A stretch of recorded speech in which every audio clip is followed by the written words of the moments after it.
Okay, we got to Nah, talk about but the DT seed in the West. yeah, for sure. Yes. So we got Phoenix. We know what they're doing. Golden State are doing their thing. Hopefully they can get back on track. But how good are Memphis legitimately heading into playoff time? Ja's doing his thing. Bane's been in a bit of a slump, but he's been great. This team's been the surprise of the NBA, but are they actually contenders? That's the question. Let's push that narrative. Let's push that narrative right now. Ja's an Ja MVP Morant, candidate. he's top three. Hey, he's top three. Top three. Honestly, he might be. We forgot he just dropped 50 earlier this week. Like, I honestly forgot about that. This week's been wild for big performances. Wild. Absolutely wild. All I'm saying is Embiid has two other big-time scorers next to him now. His numbers might fall off a little bit. They might fall off a little bit. I don't know. The East is so close. The Yeah. East is so close. Giannis could drop to the 6th seed at any time. He could drop to a 6th seed at any time. Jokic is a 6th seed right now. Ja is really close. If the Grizzlies stay top two, just say they stay top two, he should get a lot of consideration because his jump this season is crazy. He'll probably win most improved just because like his jump has been like that, but he should really be in talks for MVP. I don't think that's too far-fetched to say. And it's crazy because the race kind of fluctuates every single week because guys have a big game, guys have a bad week. Like DeMar just had kind of a off week. So he's dropping in people's rankings. Ja's slowly rising up, and he's been on the rise all season long. It might be time to push the narrative. I'm with you, Gabe. It might be time to push it. I'm just going to be honest. Like, Giannis is having a great season. It's definitely an MVP caliber season, but I think that voter fatigue is working against him so heavily, which is weird because he didn't even win the award last year. But it just feels like voter fatigue is super against him. And it's like people just don't want to vote for Giannis, which I get because honestly, the Bucks were not where they should have been for a lot of the season. But he as an individual has still been great. And as of now, they're literally in the 3 seed and half a game away from the 2 seed in a very competitive conference. So he definitely has a case, but I just feel like he won't win it because of that fatigue. And so to me, that really leaves Embiid and Ja at the top. Jokic has all the stats in the world, but I feel like it's not enough mixed with his relatively low level of popularity relative to other stars to push him above Embiid or Ja. I feel like Giannis is in a tough spot where between voter fatigue, the Bucks have already got a ring, so there's not as much as like, oh, let's hope that Giannis can do something different this year to get a title. Smaller market. I feel like Giannis is going to have to do just something above and beyond he's ever done in his career to get that type of MVP recognition again. Like this guy's going to have to start shooting like 37% from deep to get recognition. He's very much should be in that conversation for sure, but I think there's just a lot of factors working against him right now where it's like when LeBron just stopped winning MVPs after he'd won multiple in a row. Like LeBron was probably and was the best, still the best player in the league, but eventually he just wasn't getting it. Sure, Curry probably deserved a few of those where he was just the best player in that season, but LeBron probably should have had a couple more, but ultimately it's like, what more is LeBron going to do to build his MVP narrative this year? It just wasn't there. So I think Giannis is going to run into a similar problem. Not to say that he's going to deserve all of them moving forward, but I think he's definitely going to struggle to get multiple MVPs moving forward because of that. Well, I think after the Heat days, LeBron kind of started to take the regular season a little bit easy, had a little bit of like load management. And really, I don't think he had a great MVP case just because he really did his talking in the playoffs.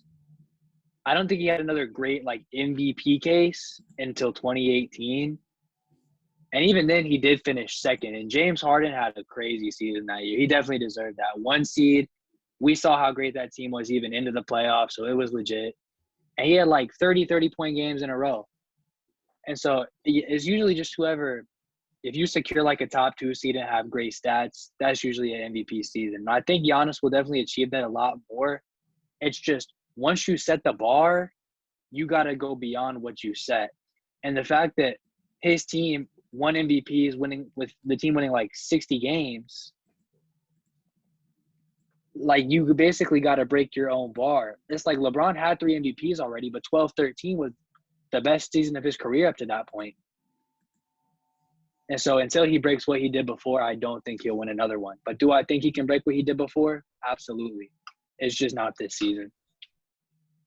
Yeah, but to answer the initial question, I think the Grizzlies can make some real noise, but I have a feeling that their lack of experience is really going to end up catching up to them at some point in the postseason. I can see them winning a series in the first round for sure. But then second round, depending on who they match up with, maybe it's the Warriors, that experience just might catch up to them, the lack of experience. So I don't know. I think they'll make a nice little run, but I don't think they're like true contenders. I still feel like they're like a year or two away from that, even as great as this season has been for them. Yeah, the best is ahead of them. They're still young. Like for guys as far as vets with NBA experience, it's like or playoff experience, it's like Steven Adams, and then it falls off pretty quick. Like it's a young team.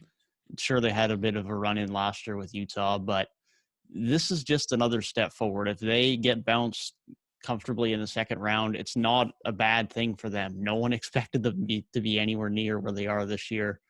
This is a team that's a few years away from being a contender, and there's nothing wrong with that. They're way ahead of schedule. Ja's only going to get better. Zaire Williams is continuing to look better throughout the year. Desmond Bane has been way better than a lot of people expected and ahead of schedule.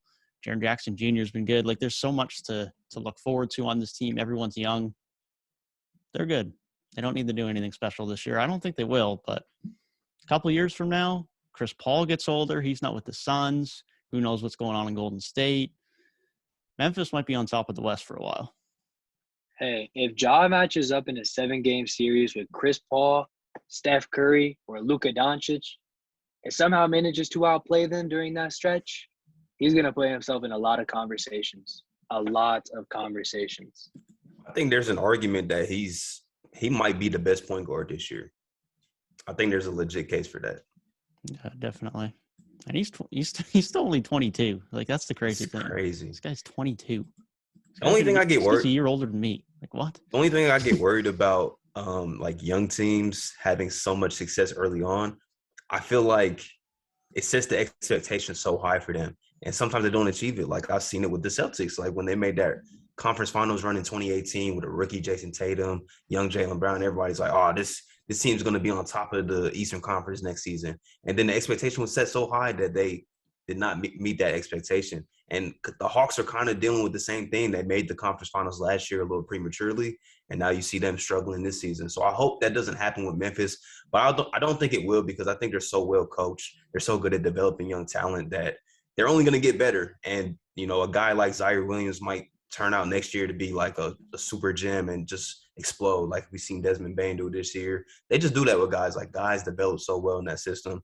So I think they won't run into that wall that some other young teams have in the past. I'm hopeful of that. Memphis being a small market team might help that as well. They'll probably have less media attention, less expectation. Internally, they'll probably have it, but it's not like a Boston where it's a bigger market. You have those expectations from the media. It's a bit easier to deal with, unless people continue to push the Ja narrative in the media, which might happen, and, well, then that changes. But as of right now, small market, a little bit less expectation. This team just terrifies me so much because I feel like they're in one of those positions where they're a young team having success, and I feel like they're going to think, oh, we're a piece away. And then I feel like they might buy in too early, and they might mess around and trade like a Brandon Clark and like a DeAnthony Melton and a couple pieces to maybe secure like them and like one other like high tier player to trade for like a Bradley Beal or something, or like not exactly that, but just the general notion of, I feel like they might sacrifice a little bit too much depth to try and buy in for a star or something. They just give me kind of that vibe. They're going to be like, oh, we have that success. And I really hope they don't do it. And I really believe that this front office will make the right decisions, because they've clearly done a great job with this rebuild and building this team. But please, if anybody from Memphis is listening to this, do not make a trade and buy in too hard, because the depth of this team is really what makes them great. Ja Morant is an amazing player, but we saw even when he was out, they still played great. And even when Ja plays great, the players around him still play off of him so well. they really don't rely on a bunch of star power. They just rely on having a lot of great players that just fill their roles perfectly. And I really hope they continue to do that.